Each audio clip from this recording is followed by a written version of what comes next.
Vamos dar continuidade agora com a contribuição do estabilizador vertical. E antes de calcular essa contribuição, é necessário calcular o coeficiente angular da curva, do coeficiente de sustentação em função do ângulo de ataque para o estabilizador vertical. Está meio confuso aqui o nome, talvez eu mude, mas é o CL-alfa-V que vai ser calculado. Tem o CL-alfa-H lá no estabilizador horizontal, aqui vai ter o CL-alfa-V. Mas por que tem esse tópico aqui só para o coeficiente de sustentação por alfa, estabilizador vertical? Porque devido à presença do estabilizador horizontal, ocorre um efeito de interferência no estabilizador vertical, que torna a superfície mais eficiente. Então, se você já tem uma ideia do efeito de ringlets, é parecido, é bem similar. Então, o Phillips acrescenta que o estabilizador horizontal e a fuselagem possuem um efeito significativo na razão de aspecto aparente do estabilizador vertical. Vou sublinhar aqui. Ou seja, a razão de aspecto vai ter aquela representação geométrica, a R é igual a B ao quadrado sobre S, porém, devido a essa interferência, essa razão de aspecto vai ser maior. Então, tanto o estabilizador horizontal quanto a fuselagem estão atuando como winglets, ou seja, tornando a superfície do vertical mais eficiente. Só atuam como winglets no estabilizador vertical, aumentando a sustentação para um dado ângulo de ataque. Então, os cálculos são baseados no Phillips e no Roscan a partir da teoria da linha sustentadora de Prenditt. Então, aqui começa o script.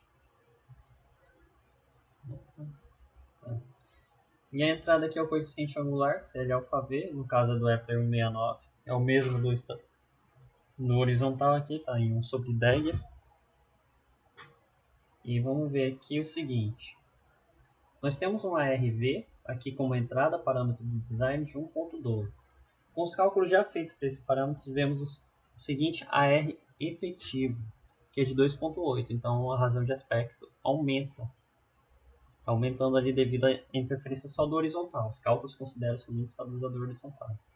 E aqui tem-se o CL-alfa-V. Comentando aqui primeiro os cálculos, são um pouco mais complicados.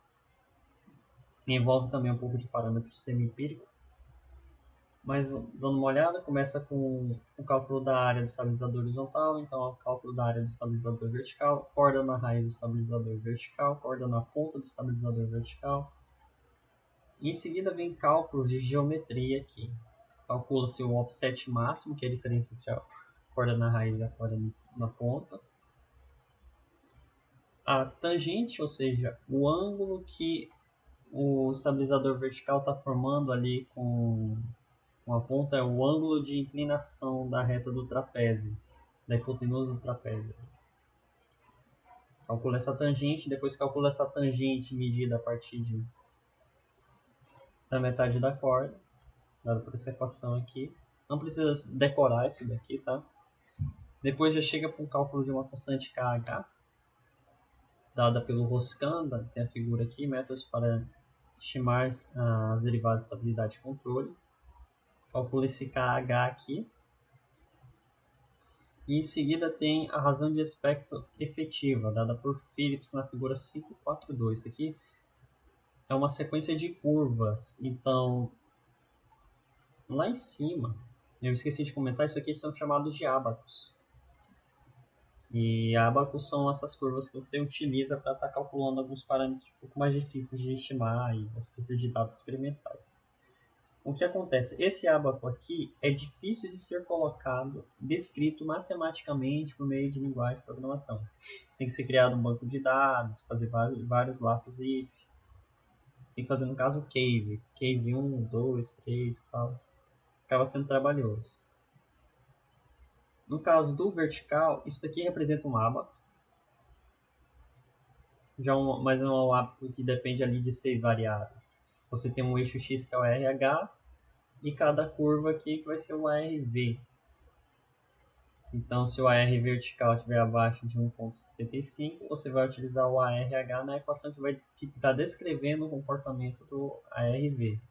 Então, você obtém essa razão aqui, AR efetivo dividido pelo AR vertical, E depois o AR efetivo ele vai ser isolado e vai fazer o seguinte, vai pegar esse ARV que está dividido embaixo do AR efetivo e multiplicar com o resultado dessa equação aqui. Então aqui vai ter um valor numérico que vai ser multiplicado pelo ARV. Esse tracinho aqui, esse underline, está representando uma divisão.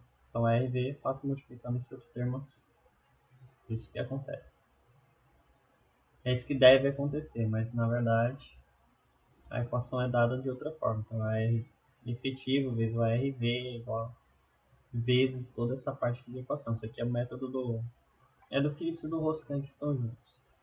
Então eu precisei juntar as duas formas aqui. Os cálculos são um pouquinho difíceis, mas se você quiser dar uma olhada, as referências estão aqui. Então, para cada curva, então a primeira curva, menor ou igual a 1.7, a RV menor ou igual a 1.75. Segunda curva, maior que 1.75, menor ou igual a 2. E por aí vai.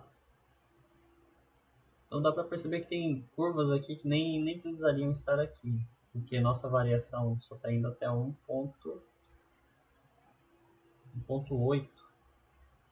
Se eu pegar aqui o R vertical, está indo até 1.8. Poderia tirar todas, mas estão aqui para caso você queira ver o efeito.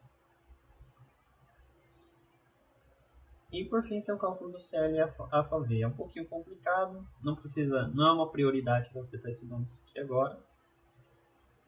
Mas os cálculos estão aí se você quiser ver por questão de curiosidade mesmo. Vamos ver os efeitos dos parâmetros aqui de design. Se aumentarmos a envergadura, estamos em 4.59.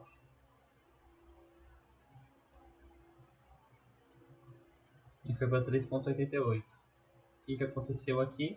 BV aumentou a área do SV. E é aquela relação inversamente proporcional.